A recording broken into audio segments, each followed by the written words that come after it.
And why questions are being asked of the chiropractic sector. As far as I can tell, the chiropractic board are really a law unto themselves. I feel silly. I'm not a medical professional and I didn't know any better. I've learnt from it big time. Chiropractors are walking around with the title doctor, and the public are mistaken to thinking that they're real medical practitioners. Many Australians were aghast when a video showing a newborn baby being dangled by its feet by a chiropractor went viral last month. A temporary ban was put on all infant spinal manipulations while a review's underway. But medical and legal professionals have told 7:30 that infant spinal manipulation is just one of a number of practices commonly used by chiropractors that should be stamped out. Madeline Morris reports. So I'm just going to go upside down for a second. Yep, you can go back down, just hold his head. Thanks, man. Perfect. Good. When chiropractor Andrew Arnold posted this video of him manipulating a baby's spine, the public outcry was swift. I have to say that I was very upset after watching this particular video image. We're going to use the activator on the lowest setting, and I'll just show you on your hand here. Okay? So it's that. Okay. A bit of a cry is a good thing. Yeah, no comment, thank you. The Chiropractic Board of Australia, which regulates chiropractors, restricted Dr Arnold from treating children, and Victoria's Health Minister ordered a review of the evidence for infant spinal manipulation. It's not just cracking babies' backs that's raising questions about chiropractic standards.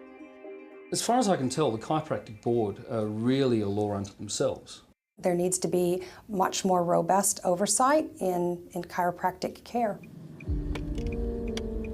Life's pretty quiet these days for Rosemary Hawass.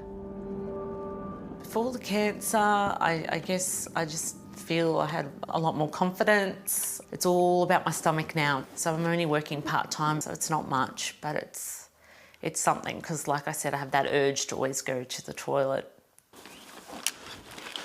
Rosemary's in remission from stage 3 bowel cancer.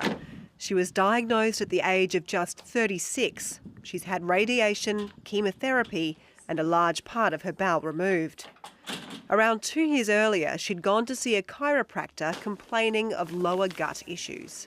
I explained to him that on the first visit that I had some bloating issues, some nausea issues, general overall lethargic fatigue, some rectal bleeding. Dr Robert Delac used kinesiology on Rosemary. It's an alternative medicine practice which tests muscle responses to try to find out what's wrong with the body. So initially he was doing some pressure points, some muscle testing, and then he also used some vials that were filled with some sort of liquid that were placed on my stomach while he was doing these adjustments. And then led to Dr Delac saying that I had a parasite, a blastoparasite in my bowel. Did he ever do any pathology to detect whether you had a parasite? No, he didn't. No other tests, no internal tests, no bloods, nothing? No scans, no. He diagnosed it with vials of water on your stomach? Yes. Hi, I'm Dr. Michael Kennedy, and I am a chiropractor that does a technique called applied kinesiology. Hold strong. Good. Hold strong. Good.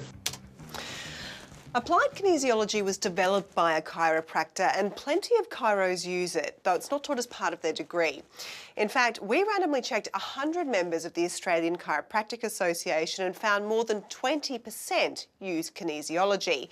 That's despite a recent review for the federal government finding there isn't any solid evidence that kinesiology works at all.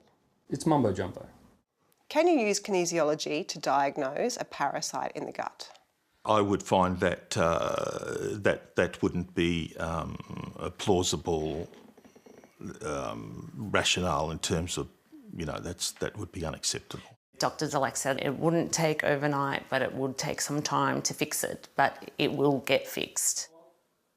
Rose was also seeing her GP for other complaints, including gastritis, but she didn't speak to him about her lower gut symptoms because she says she felt she was already being treated by a doctor for these issues, her chiropractor. Dr. Dulac would later say he was under the impression she'd spoken to her GP about these problems. You've got rectal bleeding, you've got these persistent symptoms. Yeah. Why didn't you just go to your doctor about this? Hindsight's a great thing, and looking back, exactly, I would have done exactly that. But at the time, I felt assured by Dr. Dulac that this was going to be corrected. What would be the point seeing two people for the same thing? After being treated by her chiropractor for her gut problems for more than 2 years, Rose wasn't getting any better. When she eventually spoke to her GP about it, he referred her for a colonoscopy, and she was diagnosed with stage 3 bowel cancer.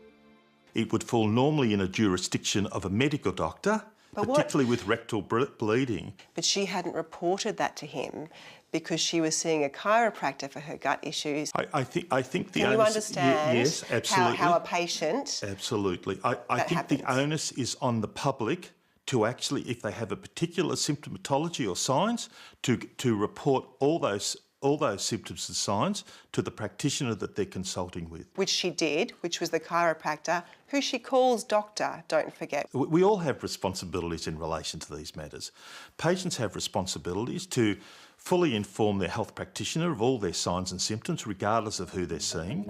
Rosemary complained about Dr. Dulac's care to the health practitioner's regulator, and it investigated. Last year, the chiropractic board cleared Dr. Dulac, saying it had no evidence he'd failed to appropriately refer her. It found Rosemary was seen on multiple occasions by her GP for other gastrointestinal issues, where she'd made no reports of rectal bleeding and had only had intermittent discussions about the bleeding with Dr. Dulac. Dr. Dulac declined to be interviewed by 7:30 and didn't respond to detailed questions. He gave a statement simply saying he'd been investigated and cleared. Spinal surgeon John Cunningham says this case is typical of chiropractors using techniques for which there is no good evidence, something he says is all too common. Unfortunately, chiropractors find that they supplement their practice with kinesiology or wellness coaching and dietary advice, and it's a slippery slope.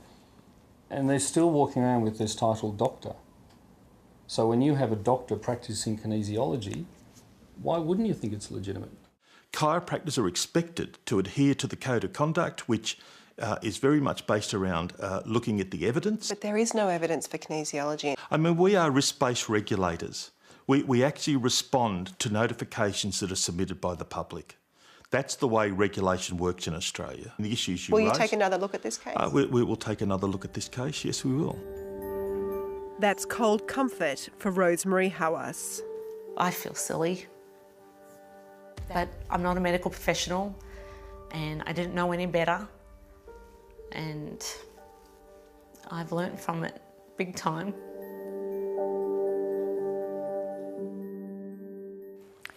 Madeline Morris reporting.